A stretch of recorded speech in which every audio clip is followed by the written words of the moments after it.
नमस्कार साथियों, मैं विशाल गौतम हिस्ट्री की क्लास में हिस्ट्री की स्पेशल क्लास में पुनः आपका स्वागत करता हूं। ऑन टू सरकारी चैनल पर आपका स्वागत है फिर से एक बार। आज हम जो पढ़ेंगे हिस्ट्री के स्पेशल जो क्वेश्चन है, जो प्रैक्टिस सेट के तौर पर आज करने का उनको काम करेंगे। इसमें आगे देखेंगे जो क्वेश्चन है जो किस प्रकार आए हुए हैं हिस्ट्री के, उनके बेसिस पर जो परीक्षा की दृष्टि से महत्वपूर्ण है उन्हें करने का काम करेंगे। आज देखिए आज किस प्रकार क्वेश्चनों को बड़ी आसानी से करने का काम करते हैं। क्वेश्चन नंबर 1, कायरता और अहिंसा जल और अग्नि से अधिक एक साथ नहीं चलते। कायरता और अहिंसा, कायरता जो ये जो to whom this is this statement, cowardness and ahimsa do not together any more than water and fire. आग की तरह कायरता और अहिंसा साथ नहीं चल सकते। ये किसका कथन है? तो ये किसका कथन है? आचार्य नरेंद्र देवी नहीं, एम के गांधी जो महात्मा गांधी हैं, महात्मा गांधी का कहना है जो अहिंसा है वो अहिंसा और कायरता आग और पानी की तरह साथ नहीं चल सकते। इसी के दौरान आगे चले देखते हैं। रणनीति रूप से स्थापित पहला कारखाना जिसे अंग्रेजों ने किलाबंद किया वह कहाँ था? जो रणनीति के उपरांत जो अंग्रेजों ने पहला जो किला बनाया वो कहाँ पर बनाया? तो वो मद्रास में बनाने का काम किया गया अंग्रेजों के द्वारा जो पहला रणनीतिक किला बनाने का काम किया वो मद्रास में। निम्नलिखित में से किसने भारतीय संविधान के जनक को प्रभावित नहीं किया? का संविधान है वो किस देश का संविधान था जिसे भारत के संविधान के जनक को प्रभावित नहीं किया? भारत के संविधान जनक कौन है? Doctor B R Ambedkar. Doctor B R Ambedkar भारतीय संविधान के जनक। वो किस देश का संविधान था जिससे प्रभावित नहीं हुए? यूएसएसआर का जो संविधान है यानी संयुक्त राष्ट्र, यूएसएसआर संयुक्त राष्ट्र जो अमेरिका है उसका रसिया का है, जो यूएसएसआर था उस जो 1991 में अलग विभाजित हो गया, उसका जो संविधान है डॉक्टर बी आर अम्बेडकर को प्रभावित नहीं कर सका। वेवेल की योजना के अनुसार संयोजित शिमला सम्मेलन किसके कड़े विरोध के कारण विफल हो गया? जो शिमला सम्मेलन किसके कड़े विरोध के कारण विफल हो गया या विरोध के कारण विफल हो गया? तो जिन्ना के कड़े शब्दों के कारण वो विफल हो गया। जो 1945 में शिमला सम्मेलन हुआ है, 1945 में होने जो हुआ है उसे इन जिन्ना के कड़े शब्दों के कारण विफल कर दिया गया। कैबिनेट मिशन योजना किसके गठन की संभावना से इनकार किया गया? कैबिनेट मिशन योजना किसके गठन की संभावना से इनकार कर दिया गया?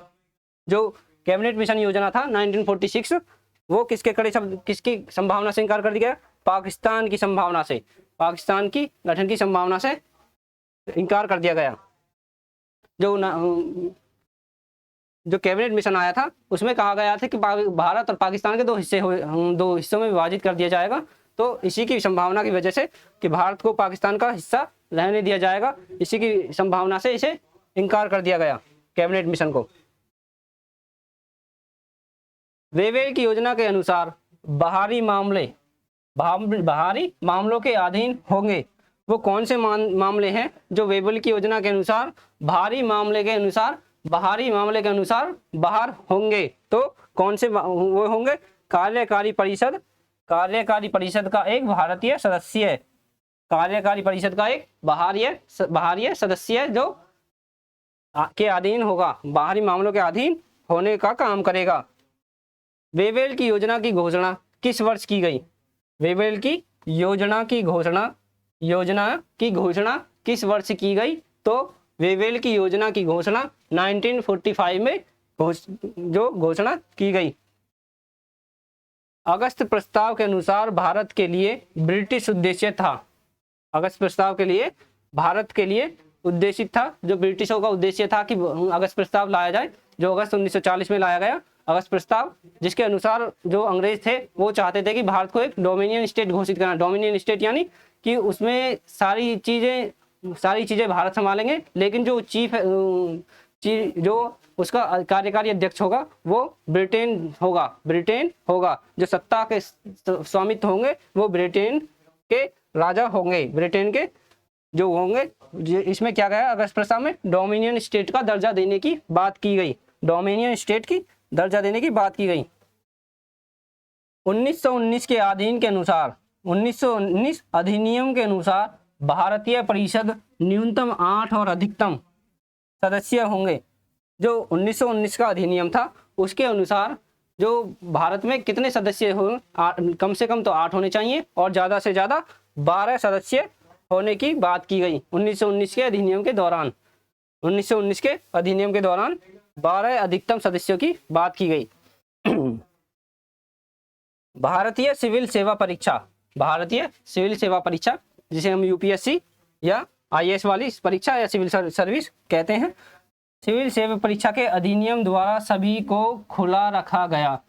अधिनियम को द्वारा खुला रखा गया तो वो कौन सा अधिनियम था? 1858 के अधिनियम के द्वारा सिविल सेवा परीक्षाओं को खुला रखा गया। 1858 के दौरान रखा गया, अधिनियम के दौरान रखा गया। पिट्स इंडिया एक्ट के अनुसार, पिट्स इंडिया एक्ट के अनुसार, पिट्स इंडिया एक्ट के अनुसार गोपनीयता समिति में डैश के 3 सदस्य होंगे। वो कौन से? पिट्स इंडिया एक्ट जो आया था उसके अनुसार समिति में 3 सदस्य होंगे। वो किसके होंगे? तो वो होंगे निदेशक मंडल, निदेशक मंडल, council, the court of directors, council मंडल के 3 सदस्य होंगे। काउंसिल मंडल के कितने सदस्य होंगे? 3 सदस्य, 3 मेंबर होने होंगे। निम्नलिखित में से कौन सा कथन सही नहीं है? पिट्स इंडिया एक्ट के अनुसार, निम्न में से कौन सा कथन सही नहीं है? पिट्स इंडिया एक्ट के अनुसार राजकोष के चांसलर, जो पिट्स इंडिया एक्ट है उसके अनुसार कौन सा कथन सही नहीं है? राजकोष के चांसलर, भारत के सचिव मंडल, 4 प्रिवी पार्षद और गवर्नर जनरल। जो पिट्स इंडिया एक्ट है उसके अनुसार कौन सा कथन सही नहीं है? कौन सा कथन सही नहीं है? तो वो कौन सा कथन है? कौन सा कथन है जिसमें पिट्स इंडिया के तहत कहा गया कि राजकोष के चांसलर होंगे, भारत के राज्य का सचिव होगा, 4 प्रिवी पार्षद होंगे यानी जो कमिश्नरी स्टेट थे, और लेकिन गवर्नर जनरल जो होगा वो स्टेट, वो पिट्स इंडिया एक्ट के अनुसार नहीं होगा। 1773 में रेगुलेटिंग एक्ट पारित होने से पहले, 1773 में रेगुलेटिंग एक्ट पारित होने से पहले ईस्ट इंडिया कंपनी का प्रशासन करने के लिए था। पिट्स इंडिया एक्ट का जो पिट्स इंडिया कंपनी थी उसका जो प्रशासन करने वाले थे वो कौन थे?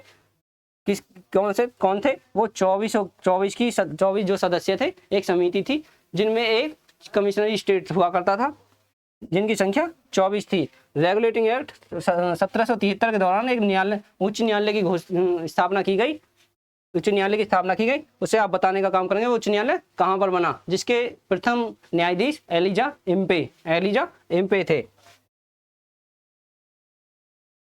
भारत और पाकिस्तान के बीच ताशकंद समझौते पर हस्ताक्षर किए गए।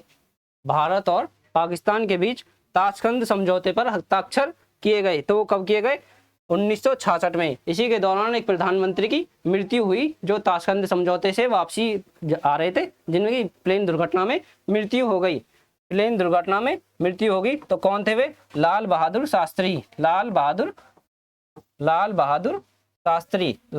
शास्त्री की मौत ताशकंद समझौते के दौरान वापसी में हो गई।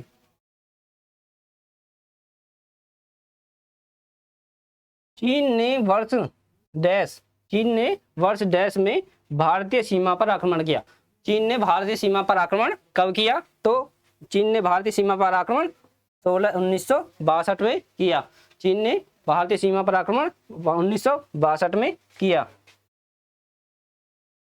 इसी के उपरांत जब चीन का भारत से आक्रमण हुआ तो उसके उपरांत इसका फायदा पाकिस्तान ने उठाना चाहा कि अब ये भारत जो है कमजोर हो गया है, तो इसका फायदा उठाकर हम भी इस पर आक्रमण कर देते हैं। जो 1965 का युद्ध भारत और पाकिस्तान के बीच लड़ा जाएगा। भारत और डैश के बीच ताशकंद समझौते पर हस्ताक्षर किए। अभी पीछे पढ़ा आपने, भारत और पाकिस्तान के बीच समझौते पर ताशकंद समझौते पर हस्ताक्षर किए। Sorry. Indian home rule society की स्थापना किसने की? इंडियन होम रूल सोसाइटी की स्थापना किसने की? तो इंडियन होम रूल सोसाइटी की स्थापना श्यामजी कृष्ण वर्मा जी ने की, लालजी कृष्ण वर्मा जी ने की। लाला हरदयाल ने किसकी की? गदर पार्टी की। गदर पार्टी की स्थापना किसने की? लाला हरदयाल ने गदर पार्टी की स्थापना कब की? ये आप बताने का काम करेंगे कमेंट में। इंडिया होम रूल सोसाइटी की स्थापना, इंडिया होम रूल सोसाइटी की स्थापना कब हुई? तो इंडिया होम रूल सोसाइटी की स्थापना 1905 में हुई। 1905 में हुई। 1905 में। 1914 में जो प्रथम विश्व युद्ध, फर्स्ट वर्ल्ड वॉर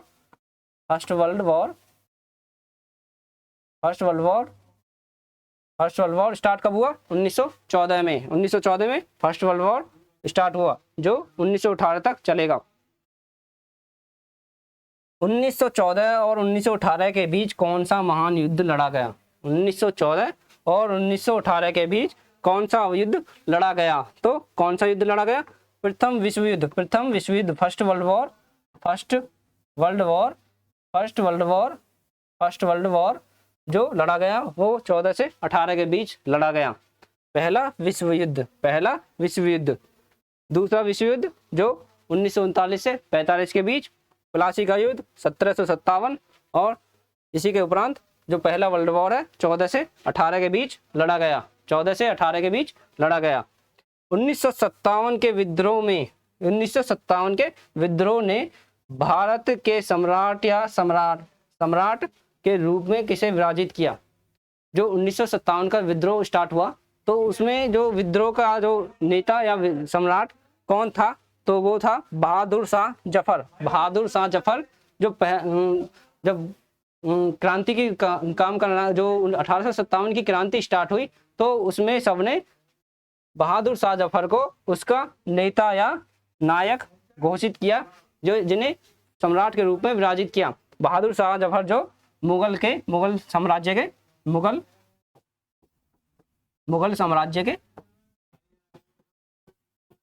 साम्राज्य के लास्ट, जो मुगल साम्राज्य के आखिरी शासक हैं, वो आखिरी शासक कौन है? बहादुर शाह जफर को जफर क्यों कहा जाता? क्योंकि ये अपनी जो कविताएं जो लिखते थे वो जफर नाम से कविता लिखते थे। जफर नाम से कविताएं लिखने का जो काम करते हैं वो जफर नाम से करते हैं।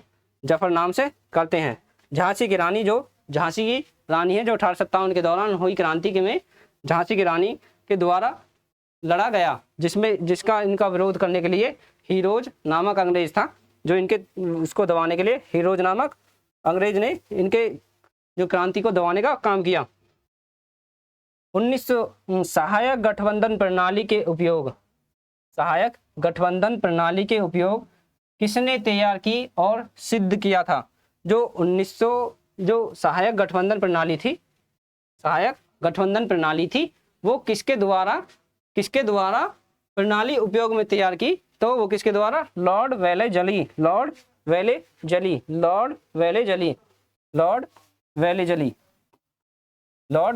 के द्वारा गठबंधन प्रणाली को उपयोग किया गया। गठबंधन प्रणाली किसके द्वारा प्रयोग में लाई गई? लॉर्ड वेले जली। लॉर्ड कर्जन जो 1905 में बंगाल विभाजन का काम करेंगे। लॉर्ड कर्जन जो लॉर्ड डलहौजी जो डिवाइड एंड रूल की पद्धति अपनाएंगे। लॉर्ड डलहौजी के द्वारा 1857 के विद्रोह की शुरुआत कहाँ से हुई? 1857 के विद्रोह की शुरुआत कहाँ से हुई? जो 1857 में जो क्रांति हुई, जिसमें मंगल पांडे के द्वारा जो सर्वप्रथम क्रांति स्टार्ट हुई मंगल पांडे के द्वारा, वो कहाँ से स्टार्ट हुई? तो मेरठ से। मंगल पांडे ने जो ये क्रांति स्टार्ट की, क्यों स्टार्ट की? दरअसल बात ये थी, जब जो नई राइफल, पहले जो राइफल थी उसमें उसको बदलाव के लिए नई राइफल लाई गई। तो नई राइफल लाई गई। उसी के दौरान जो उसकी जो गोली हुआ करती थी उस पे सुअर, और जो कहा जाता है उसमें सुअर और गाय की चर्बी का जो कैप था उसे दांतों से खोलकर हटाना पड़ता था, जिससे हिंदू और मुस्लिम दोनों की धार्मिक चेतनाओं को ठेस पहुंचता। इसलिए उसने विद्रोह कर दिया। किसने? मंगल पांडे ने 1857 क्रांति का जो प्रारंभ है उसको स्टार्ट किया। प्रधानमंत्री एटली हैं ब्रिटिश के ने किस दिन यह स्वीकार किया कि अंग्रेज जून 1948 तक भारत छोड़ देंगे। जून 1948 तक भारत छोड़ देंगे। यह किस दिन स्वीकार किया? जो ब्रिटेन के प्रधानमंत्री थे उन्होंने कब तक निर्धारित किया? तो कब तक निर्धारित किया? 20 फरवरी 1947 को यह घोषणा कर दी कि जो जितने भी अंग्रेज हैं वो जून 1948 तक अपने भारत देश को छोड़ देंगे। जो ब्रिटेन के प्रधानमंत्री हैं एटली, उनके दौरान। माउंटेन्ग्यू चेम्सफोर्ड सुधारों की सबसे महत्वपूर्ण विशेषता कौन सी थी? माउंटेन्ग्यू चेम्सफोर्ड की जो सबसे बड़ी वो थी वो कौन सी थी? तो वो द्वैध शासन प्रणाली थी। द्वैध शासन प्रणाली की शुरुआत 1919 में द्वैध शासन प्रणाली की स्थापना। 19वीं शताब्दी में सुधारवादियों ने जिस समस्या का प्रयोग किया उसे सर्वाधिक हद तक उद्वेलित किया गया, वह किससे संबंधित है? जो 19वीं शताब्दी में सुधारवादियों द्वारा समस्या का जो प्रयोग किया, जो सबसे ज़्यादा 19वीं सदी में जो समस्या थी उसका जो समस्या थी, किस बात की समस्या थी? वो क्या थी? शिक्षा की समस्या थी? नहीं। जाति की समस्या थी, या लोगों पर जाति के द्वारा जुल्म किया जाता था? नहीं। तो धार्मिक पुनरुत्थान के द्वारा? नहीं। तो महिलाओं की समस्या 19वीं शताब्दी में इतनी ज़्यादा गहन थी कि उन्हें ना तो शिक्षा का अधिकार था और ना ही लोगों के बीच किसी सभा में बैठने का।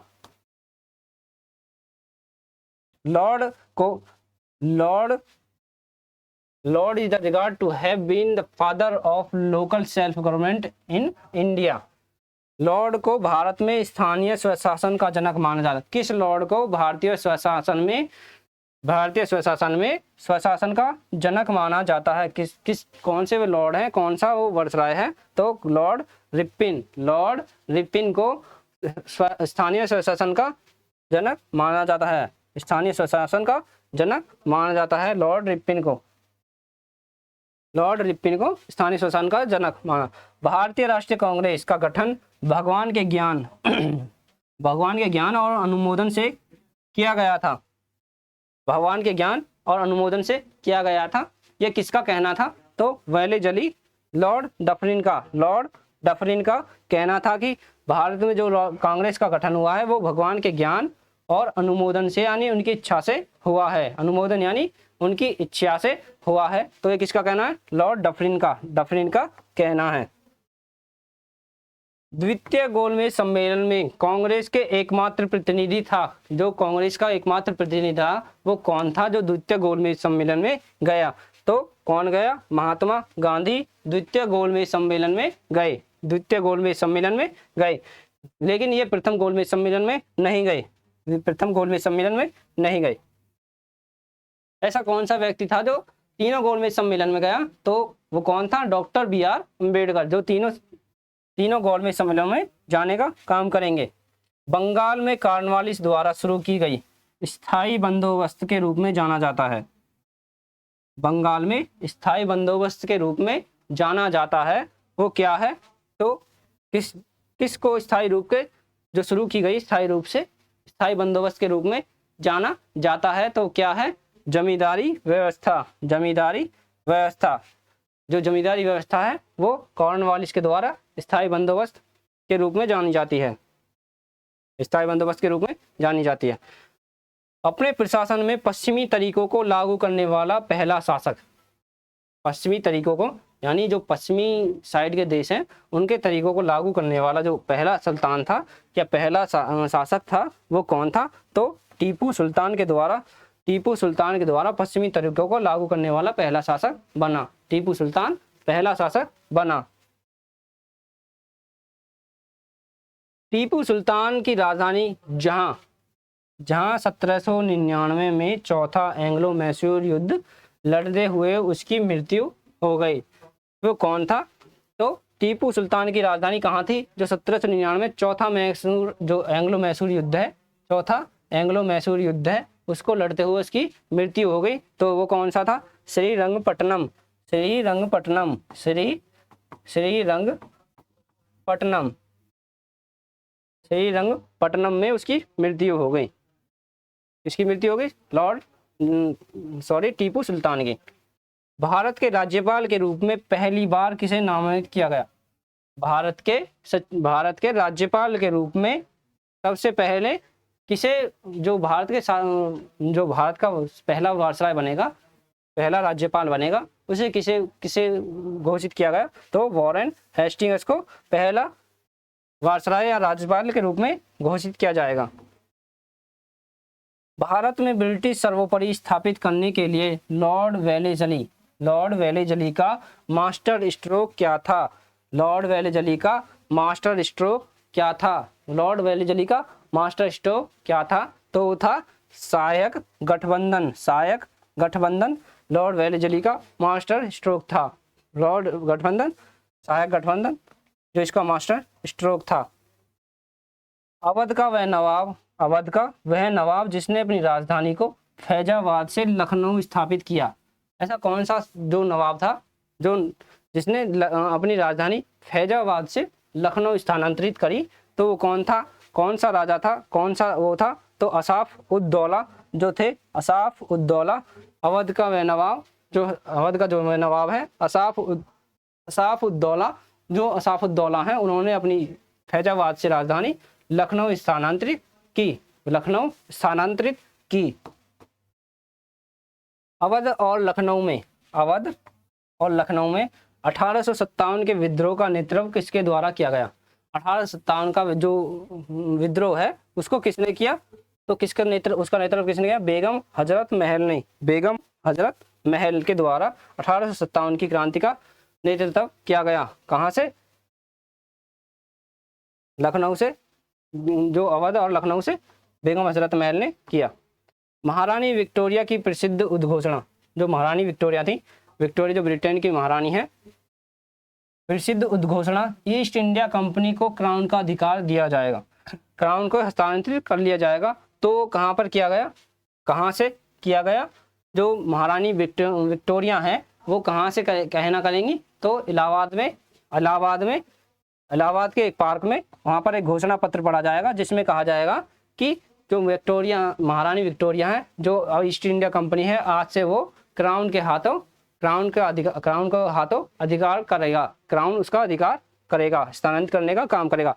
तो ये कौन से में? 1858 में क्राउन में जो ईस्ट इंडिया कंपनी है क्राउन के हाथों में चली जाती है और उस पर क्राउन ईस्ट इंडिया कंपनी का अधिकार नहीं, ब्रिटिश सरकार का अधिकार होगा। गोविंद डोंडू पंत जिन्हें लोकप्रिय के रूप में जाना जाता है लोकप्रिय के रूप में जाना जाता है, जिन्हें नाना साहब थे, गोविंद डोंडू पंत जो नाना साहब थे को, और 1857 के विद्रोह में प्रमुख नेताओं में से एक, जिसके दत्तक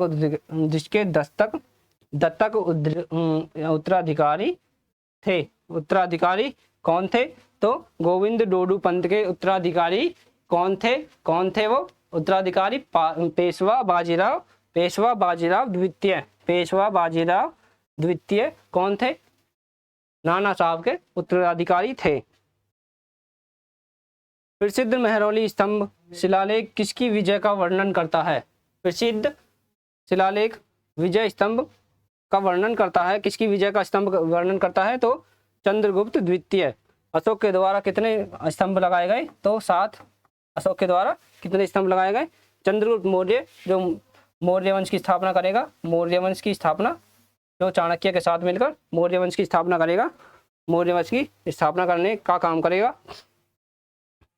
चोलों के अधीन ग्राम प्रशासन के बारे में कई वितरण शिलालेख द्वारा प्रदान की गई। जो चोल हैं, जो दक्षिण में चोलों का शासन है, चोल के जो शासन कर रहे हैं वो ग्राम प्रशासन के बारे में वितरण शिलालेख द्वारा प्रदान की गई। कौन से शिलालेख द्वारा उन्हें उनके बारे में हमें प्राप्त किया गया? तो वो उत्तरामेरु के जो शिलालेख है उसके द्वारा हमें उसके बारे में पता चला, चोल के बारे में पता चला।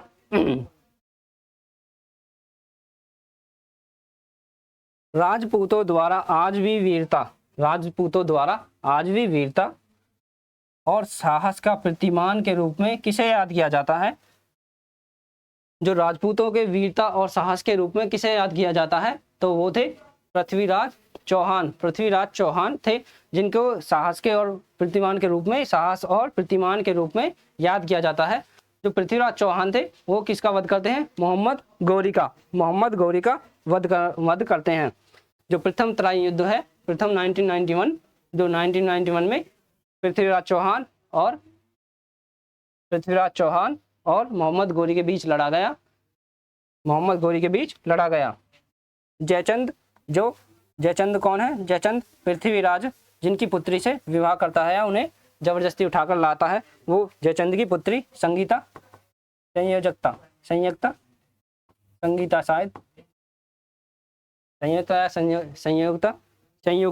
संयुक्ता तो है।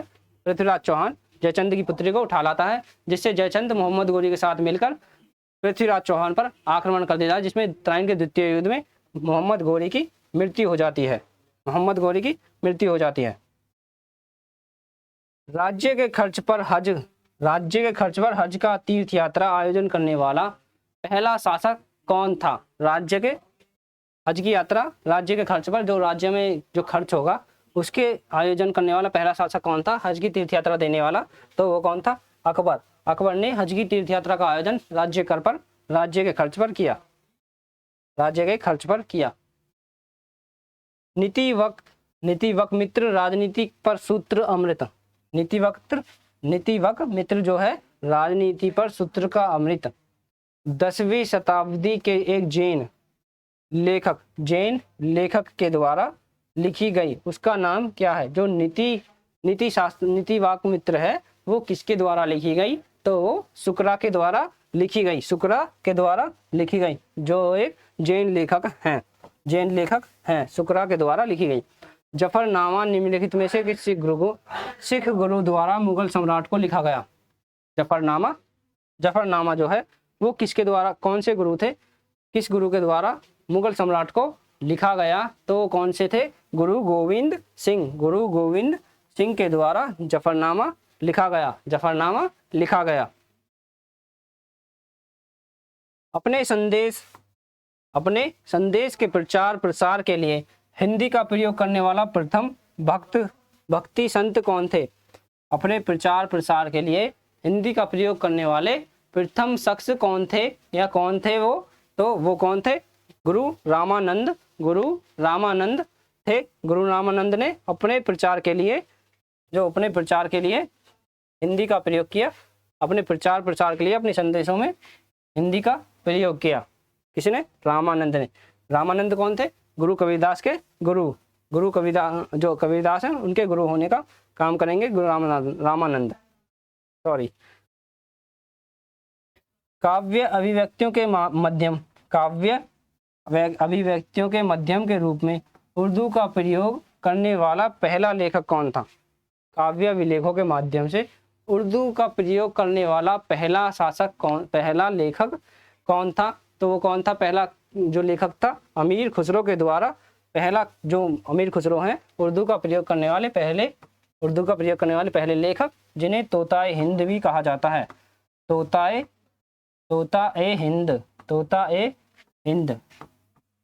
हिंद की उपाधि मिली।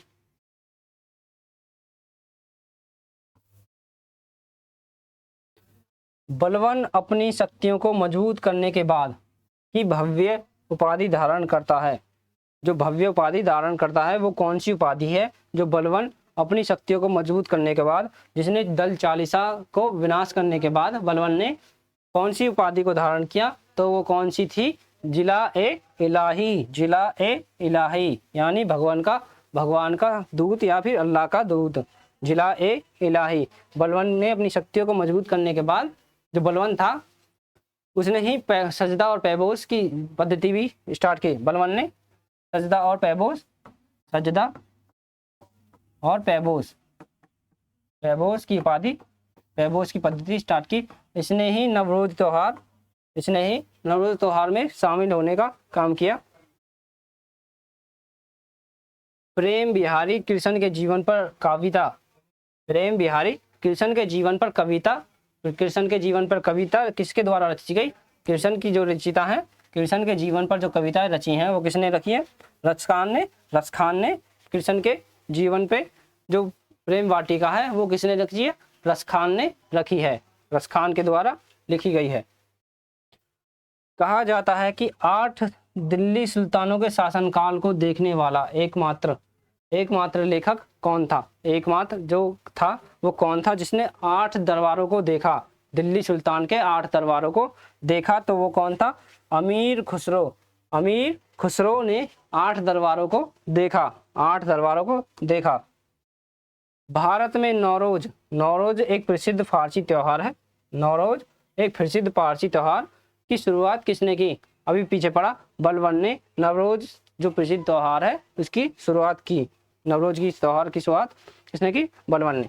मुगल वास्तुकला किसके शासनकाल में बेजोड़ भव्य प्राप्त की?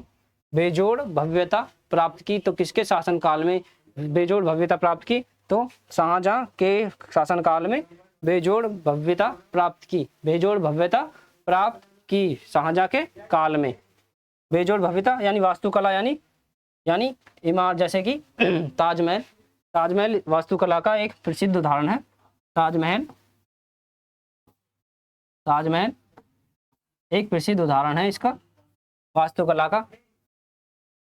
जहांगीर जिसके चित्रकला का स्वर्णकाल किसके काल को कहा जाता है? तो जहांगीर के काल को चित्रकला का स्वर्णकाल कहा जाता है।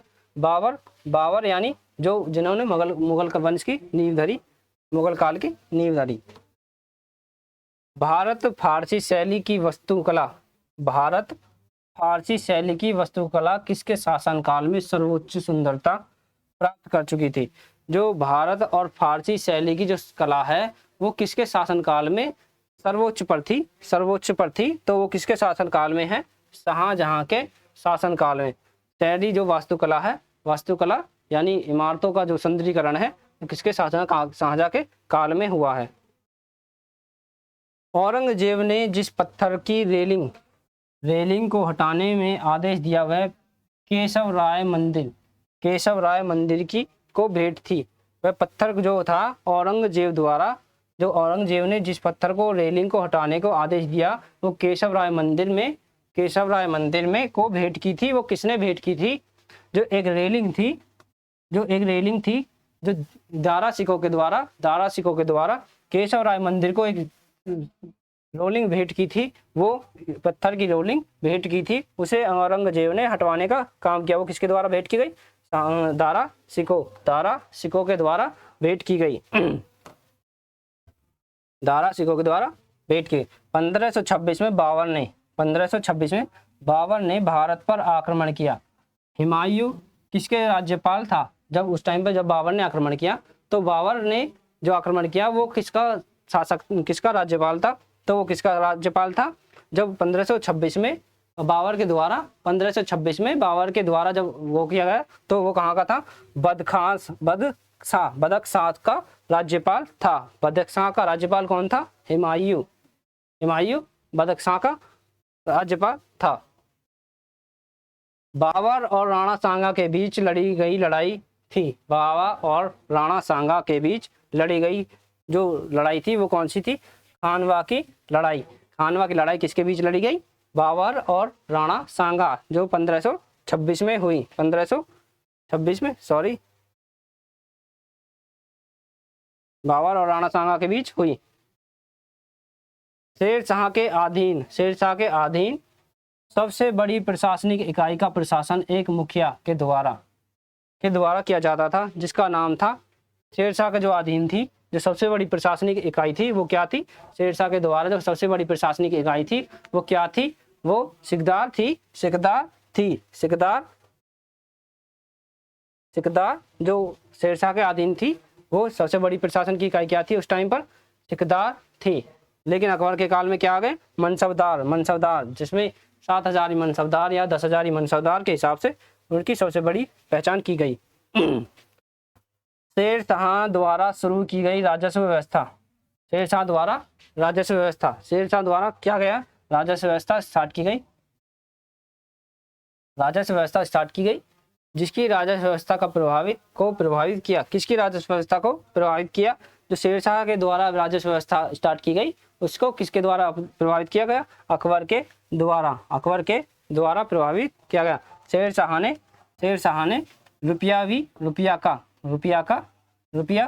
रुपया नामक एक सिक्का चलाया, जिसे हम आज वर्तमान में यूज करते हैं, उसी के बेसिस पे आज रुपया का चालू है।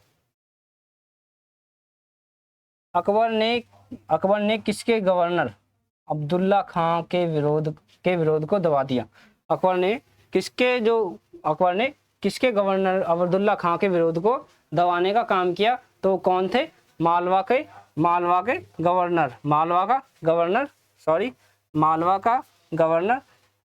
गवर्नर अब्दुल्ला खान था, जिसे अकबर के द्वारा दबाया गया। अकबर ने जब घेरा तब असीरगढ़ का किला के शासन में था, किसके शासन में था, जो अकबर के द्वारा घेरा गया, जो असीमगढ़ का काल था, असीमगढ़ का किला था, वो कब घेरा गया, तो बहादुर शाह के शासनकाल का था, बहादुर शाह ये जो मानसिंह है, मानसिंह अकबर का नौरत्नों में से एक, भगवान दास, जिसे भगवान दास किसका है नाम है, भगवान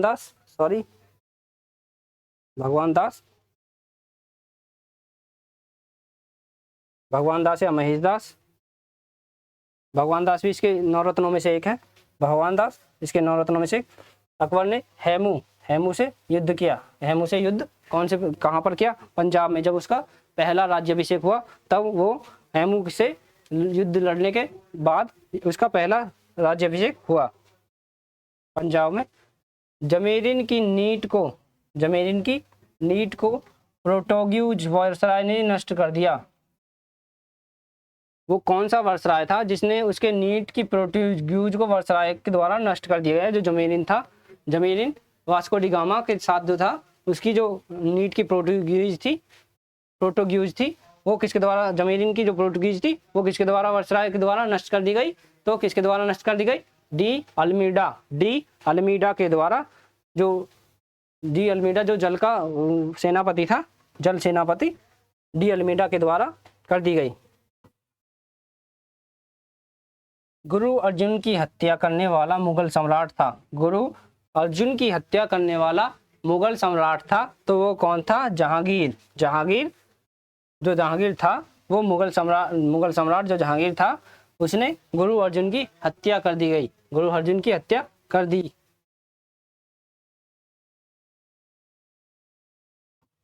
अर्जुन जो जहांगीर था उसके द्वारा न्याय की घंटी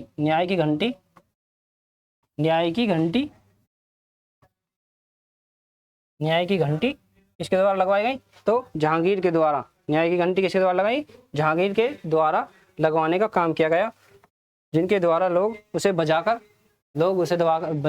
न्याय की अपील करते थे, बजाकर न्याय की अपील करते थे। भूमि अनुदान का सबसे पहला उदाहरण, भूमि अनुदान यानी भूमि को दान देने का सबसे पहला उदाहरण किस शिलालेख के प्रदान किया गया, के शिलालेखों द्वारा प्रदान किया गया, किस शिलालेखों द्वारा हमें पता चला कि सबसे पहले उस वंश ने भूमि का अनुदान करने का काम किया। कौन सा जो वंश था वो कौन सा था, सातवाहनी वंश के द्वारा भूमि का अनुदान सर्वप्रथम दिया गया। यज्ञ जो होते थे, यज्ञ या किसी प्रकार का कोई भी पूजा वो, तो उसमें ब्राह्मणों को भूमि देने का काम सबसे पहले सातवाहन वंश के द्वारा किया गया।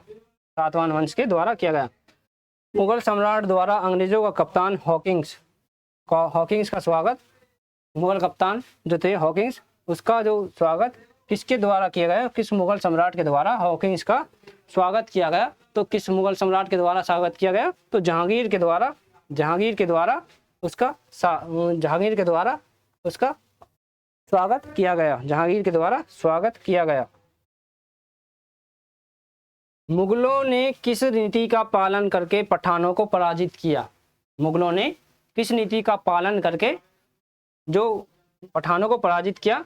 तो कौन सा था? फूट डालो और शासन करो।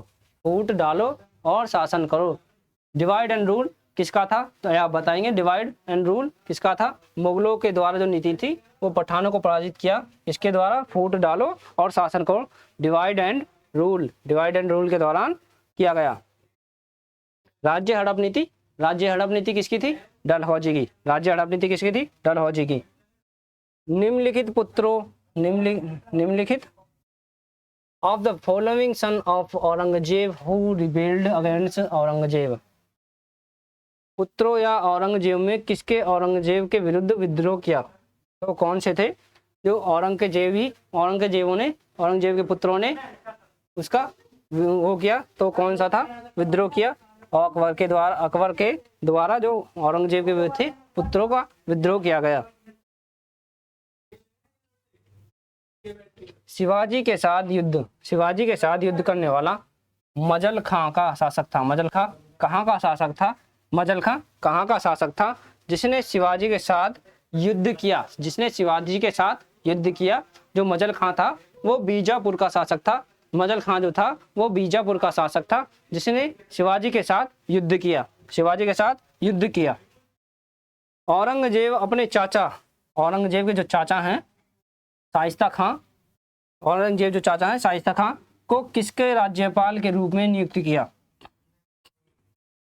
औरंगजेब जो चाचा हैं वो शाइस्ता खान किसके जो राज्यपाल हैं, किसके राज्यपाल बनाकर नियुक्त किया उन्हें? तो उन्हें दक्कन का राज्यपाल बनाया गया। दक्कन का राज्यपाल किसे बना गया?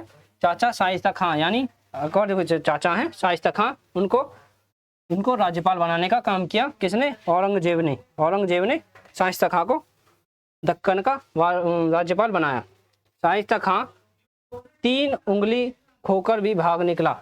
जब वो जो औरंगजेब का चाचा था वो अपनी 3 उंगली खोकर भी भाग निकला, तो वो किससे भाग निकला? शिवाजी से अपनी 3 उंगली कटवाकर भाग निकला, दक्कन से भाग निकला। शाइस्ता खां दक्कन के देश राज्यपाल के रूप में सफल नियुक्त हुआ। जो दक्कन का जो शासक था शाइस्ता खां, दक्कन के राज्यपाल था प्रिंस अकबर के रूप में सफल नियुक्त हुआ। जो प्रिंस अकबर थे उनके जो शाइस्ता खान है उनके राज्यपाल के रूप में सफल नियुक्त हुआ। तो कौन थे? प्रिंस अकबर थे, उनके रूप में सफल हुआ। मोहम्मद गजनी के साथ भारत आने वाला विद्वान था। मोहम्मद गजनी के साथ भारत आने वाला कौन सा विद्वान था? तो वो था अल बरूनी जो था वो मोहम्मद गजनी के साथ भारत आया। मोहम्मद गजनी के साथ भारत आया। धर्मनिरपेक्ष हिंदी गीतों की रचना करने का श्रेय मुगल सम्राट को दिया। धर्मनिरपेक्ष यानी किसी भी धर्म को ठेस न पहुंचाकर सभी धर्मों को समान रखने के बात जो करी गई, जो गीतों में बात करी गई है, उसकी रचना करने का श्रेय मुगल सम्राट को दिया जाता है। वो कौन सा मुगल सम्राट था जो धर्मनिरपेक्ष गीतों का प्रचार करने का श्रेय देते हैं? तो वो था जहांगीर के द्वारा जो धर्मनिरपेक्ष गीत है उनको गाने का श्रेय किसके द्वारा दिया गया? जहांगीर के द्वारा। किसने उपदेश दिया था राम और रहीम एक ही भगवान के 2 अलग अलग नाम हैं? ये किसने कहा कि राम और रहीम एक ही भगवान के 2 अलग अलग नाम हैं? तो संत कबीर ने ऐसा कहा कि राम और रहीम एक ही भगवान के 2 अलग अलग नाम हैं। जो कबीरदास थे जिनकी मृत्यु मगमहर में हुई, कुछ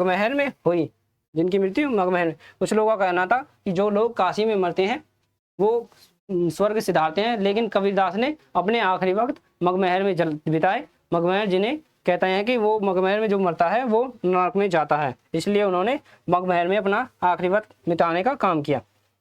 किस सुल्तान के शासनकाल में कुछ प्रांतों से राजस्व के रूप में आधे उत्पाद के रूप में लिया जाता था? जो टैक्स लिया जाता था प्रांत से राजस्व के रूप में, यानी राजस्व यानी टैक्स, जो प्रोड्यूसिंग टैक्स है, रेवेन्यू टैक्स कहाँ किसके द्वारा शासनकाल में लिया जाता था?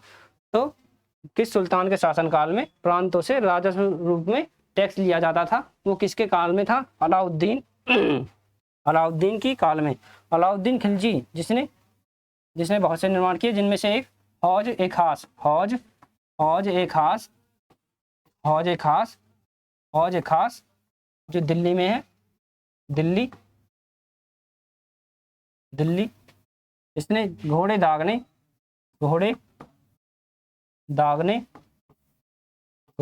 की प्रथा, सैनिकों को नगद वेतन, सैनिकों को नगद वेतन देने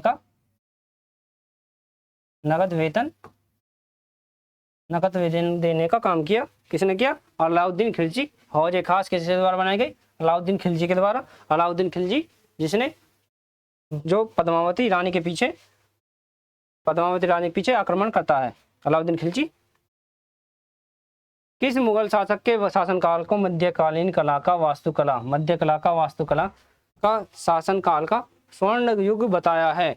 किस मुगल शासक के जो शासनकाल है उसे स्वर्ण युग बताया है, वास्तुकला का स्वर्ण युग बताया है। इस पर पहले भी बात कर चुके हैं। शाहजहां के जो शासनकाल है उसका वास्तुकला का स्वर्ण युग बताया गया है। चित्रकला का स्वर्ण युग किसके शासनकाल को बताया गया? जहांगीर के शासनकाल को स्वर्ण चित्रकला का स्वर्ण युग, चित्रकला का स्वर्ण युग किसके काल को कहा गया? तो जहांगीर के शासनकाल को चित्रकला का स्वर्ण युग कहा गया है। प्रसिद्ध साहित्य कृति तहकीक हिंद के लेखक कौन है?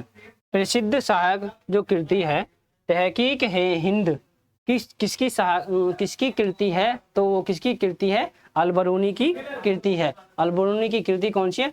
तहकीक हिंद अलबरूनी की कृति है। अलबरूनी की कृति है, कृति यानी पुस्तक। अलबरूनी की जो रचना है तहकीक हिंद है। निम्नलिखित यूरोपीय देशों में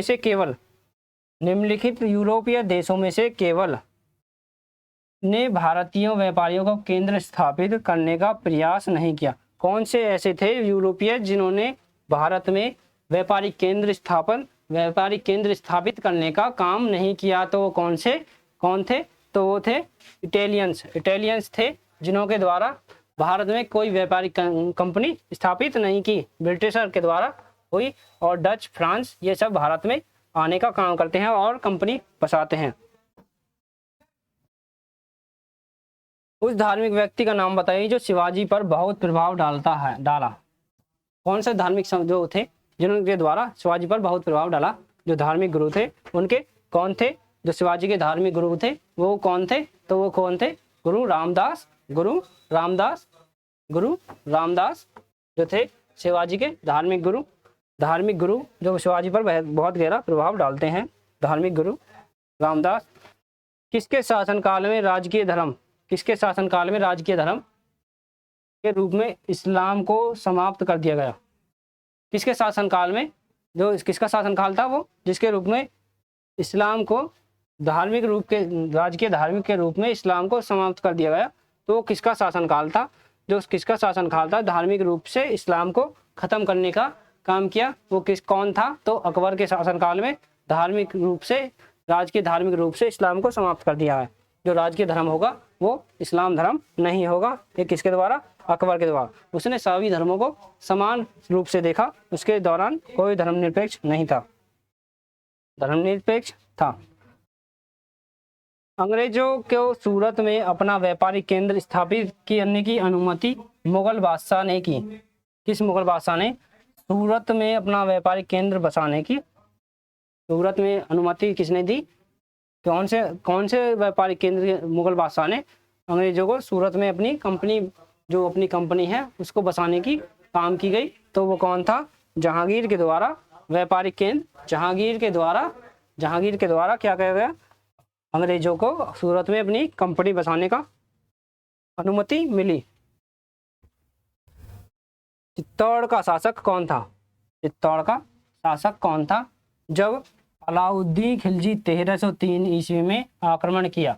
अलाउद्दीन खिलजी ने आक्रमण किया, वो कौन था जो चित्तौड़ पर शासन कर रहा था जब अलाउद्दीन खिलजी ने उस पर आक्रमण किया? राणा रतन सिंह। राणा रतन सिंह। अगर आपने पद्मावती मूवी देखी है तो उसमें जानेंगे कि जिसमें किरदार शाहिद कपूर और अलाउद्दीन खिलजी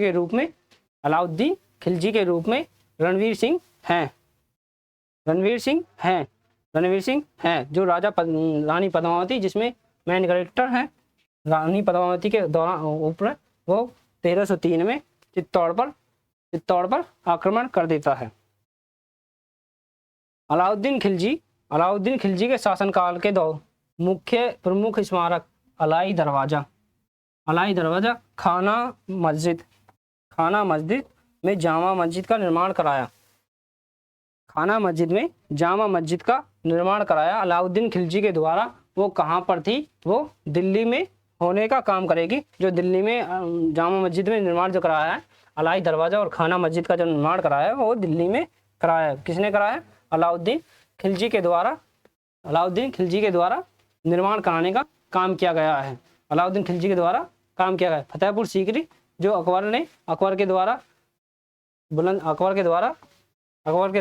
बुलंद दरवाजा बनाने का काम किया जाएगा। आगरा में ताजमहल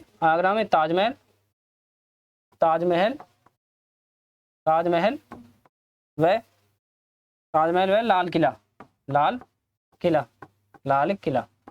किला जो आगरा का ताजमहल का लाल किला है वो किसने बनवाया? अकबर ने।